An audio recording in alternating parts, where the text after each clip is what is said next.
안녕하세요. 조우입니다.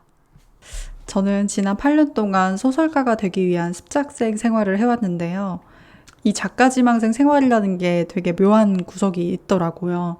당선되기 위해서 굉장히 치열하게 글을 쓰면서도 한편으로는 시간이 또 되게 많아요. 소설 구상하고 쓰는 거는 이제 늘 하는 기본적인 일이고, 그 외에 내가 잘하고 있다는 믿음도 가져야 되지. 때때로 잘못 살고 있다는 내면 외면의 압박이 들어오면 또 그걸로부터 자기 자신을 방어해야 하기도 하고요. 경제활동을 하고 앞서 나가는 또래를 의식하지 않으려고 무의식적으로 애쓰기도 해야 하고요. 하여간 그렇게 바쁘면서도 표면적으로는 한량 같은 시간을 보내면서 제가 했던 대부분의 일은 제 마음을 들여다보는 거였어요. 원래도 뭔가를 탐구하고 집요하게 파고드는 걸 좋아하는 편이었는데 그때는 그 대상이 저밖에 없었던 거예요. 좁은 방 안에서 소설, 저 이렇게 둘만 있는 시간이 많았으니까요. 그래서 어쩌다 보니까 마음 관찰을 또 8년씩이나 한 셈인데요. 그 시기를 거치면서 자연스럽게 형성된 것 중 하나가 제 마음의 지도였어요. 저는 주기적으로 어떤 터널에 들어가곤 했는데요. 말하자면 괴로움의 터널이었어요. 그건 때때로 어떤 사건일 때도 있었고, 사람일 때도 있었고, 근데 대부분은 시간이 좀 지나면 괜찮아지는 그런 단발적인 거였는데, 어느 순간부터 쉽게 벗어날 수가 없는 지독하게 긴 터널에 갇힌 적이 있습니다. 개인적으로 저한테 2019년 27살이던 그 해가 굉장히 길고 끝이 보이지 않는 터널에 처음 입성한 시기였는데요. 이전까지는 어떤 터널에 들어가든 에너지가 소진되는 양과 채워지는 양이 얼추 비슷비슷해서 좀 고질적인 문제들을 떠안고 살면서도 굳이 그걸 나서서 막 파악하거나 해결하려고 하거나 그런 의지를 보이지는 않았습니다. 금방 들어갔다가도 다시 나오고 또 나오고 해서 어찌어찌 살아갔던 거죠. 27살까지는 그렇게 사는 게 좀 가능했어요. 그러다 그 해에 2019년에 제 몸과 마음, 인간관계가 한꺼번에 무너지는 일이 벌어집니다. 저는 원래도 몸이 좀 약한 편이었어요. 체력도 약하고, 알레르기도 굉장히 심했고요. 결정적으로 좀 아토피가 심한 편이었는데, 아토피도 그냥 가려울 때 좀 긁고, 심하면 피부과에 가서 약 먹고, 요런 수준이었는데, 이제 적당히 아프고 말았던 아토피가 갑자기 중증으로 번졌고요. 병원 약도 듣지 않기 시작했고, 굉장히 좀 심했습니다. 전신이 다 빨갛게 변하고 가렵고 진물이 나는 상태가 됐고요. 또 하필 그런 시기에 굉장히 가까웠던 사람들한테 손절을 당하는 일도 겹쳐서 일어났습니다. 물론 이거는 100%제 잘못이었는데요. 터널이 끝날 때가 됐는데 이게 이상하게 안 끝나고 계속 시작이 되더라고요. 그러면서 이제 제 삶이 처음으로 이제 뒤흔들리기 시작했는데요. 사실 돌아보면 그 터널에 들어간 게 완전히 처음은 아니었어요. 그러니까 어릴 때부터 아토피가 있었고 탈이 좀 잘 나는 편이었고 그래서 신체적인 스트레스도 많고 했는데 일단 눈앞에 해야 할 일들이 있으니까 사소하게 여겼던 거죠. 그렇게 아토피가 심해지기 전에도 분명 전조가 있었는데 제가 몇 번이나 그거를 외면했던 것 같습니다. 사실 그 두 번째 일이었던 손절 사건 그런 것도 사실 전조가 굉장히 많았습니다. 돌이켜보면 저는 대인관계가 되게 거칠었어요. 좀 사람들을 대하면서 아쉬운 게 별로 없었고 누구한테 막 맞추고 이런 편이 아니었던 것 같아요. 어릴 때부터 말도 좀 잘하는 편이었고 밝고 웃기고 그래서인지 주변 사람들이 저를 많이 좀 좋아해주는 편이었는데 그러다 보니까 인간관계를 잘하고 있다고 착각하기가 되게 쉬웠죠. 제가 언행, 그 중에서도 언 쪽이 굉장히 거칠고 날카롭다는 거를 인지할 겨를이 없었던 거예요. 그때부터 더 깊은 터널에 들어가기 시작합니다. 제가 사람들한테 날카로운 말을 했던 기저에 어떤 마음이 있나 한번 생각을 해보니까 저는 제 마음을 하도 들여다보면서 너 사실 이런 거 아니야? 실은 이런 거지? 하고 반문하는 습관이 생겼는데 제 마음을 하도 들여다보다 보니까 남의 마음도 좀 잘 보이는 것 같더라고요.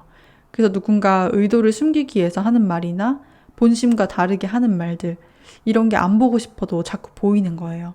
나랑 대화할 때 미묘하게 감정이 변하는 것도 너무 크게 다가오고 근데 사실 그게 틀릴 가능성이 더 크잖아요. 제가 무슨 독심술가도 아니고 그 사람 마음을 다 알 리가 없고 착각이었을 가능성도 굉장히 큰데 그런 안 보고 싶은 것들이 사람 사이의 정보들이 자꾸 밀려드니까 저 자체는 계속 소진되더라고요.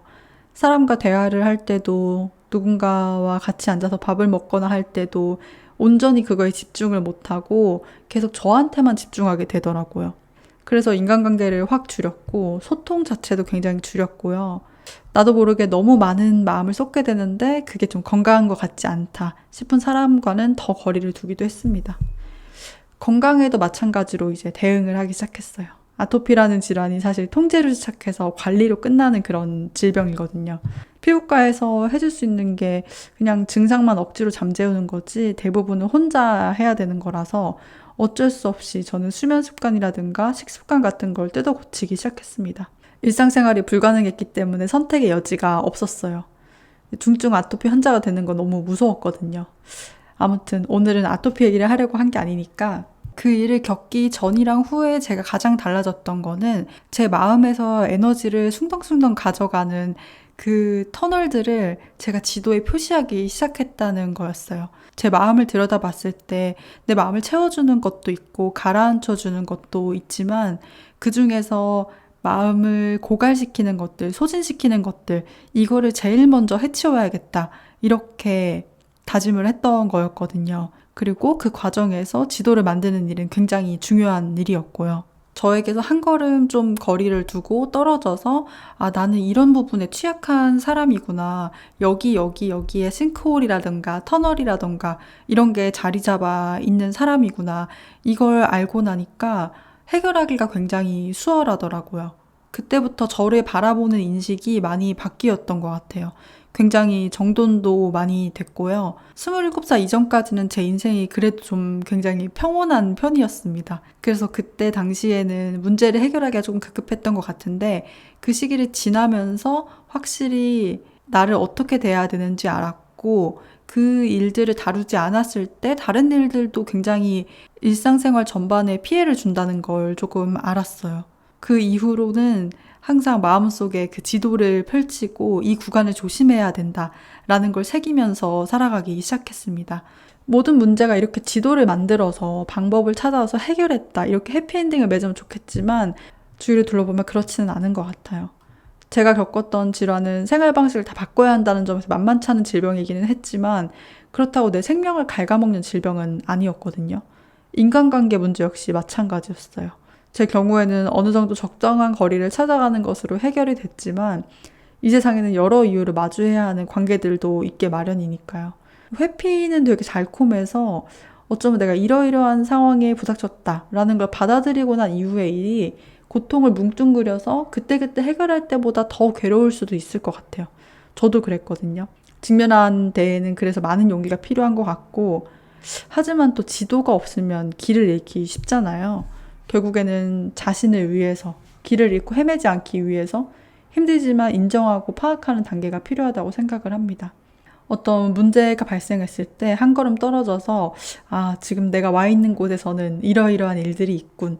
나는 이런 터널 속에 들어와 있구나 하고 파악하고 나면 일단 상황을 객관적으로 볼 수 있고 객관적으로 보고 나면 그저 휩쓸리고 슬퍼하는 것 이상의 무언가를 그 새로운 자세를 취해 볼 수도 있으니까요. 나라는 사람한테 어떤 과제가 주어져 있는지 그 지도를 대강 파악하고 자, 이제 나는 그 일 앞에서 어떤 자세를 취해야 될까? 어떤 마음을 갖고 어떤 방향으로 나아갈까 하고 고민하는 자세가 좀 필요한 것 같아요. 특히 제가 지도라는 표현을 좋아하는 이유는 이걸 떠올린 지 얼마 되지도 않았지만 어떤 구간도 사실 영원하지는 않다는 걸 나타내고 싶어서였습니다. 지도를 만들고 조금 멀찍이 떨어져서 바라보는 건 그 괴로움으로부터 벗어나기 위해 추천드리는 첫 단계고요. 저는 아토피와 그 이후로 계속 맞서 싸우면서 훨씬 건강해졌고 이제는 사람들과 저 사이에 가장 잘 맞는 거리를 찾았습니다. 결정적으로 이 문제들을 하나하나 들여다보다 보니까 터널을 나오고 난 뒤에는 시야가 되게 넓어지더라고요. 이게 뭐라고 표현하기는 어려운데 이제 지나온 길은 눈을 감고도 약간 걸어갈 수 있는 그런 길이 됐어요. 저는 여전히 잠재적인 아토피 환자고 또 인간관계는 늘 어렵지만 처음만큼은 아닌 것 같아요. 그럼 저는 이제 저라는 사람에게 취약점이 있다는 거 알고 그거에 대해서 어느 정도 마음의 지도도 만들어 봤는데 그럼 그 후에는 모든 게 좀 행복해졌냐? 사실 그렇지는 않습니다. 다만 그 두 가지가 저에게 가장 뿌리 깊은 괴로움 중에 하나였기 때문에 삶의 질이 굉장히 높아지긴 했습니다.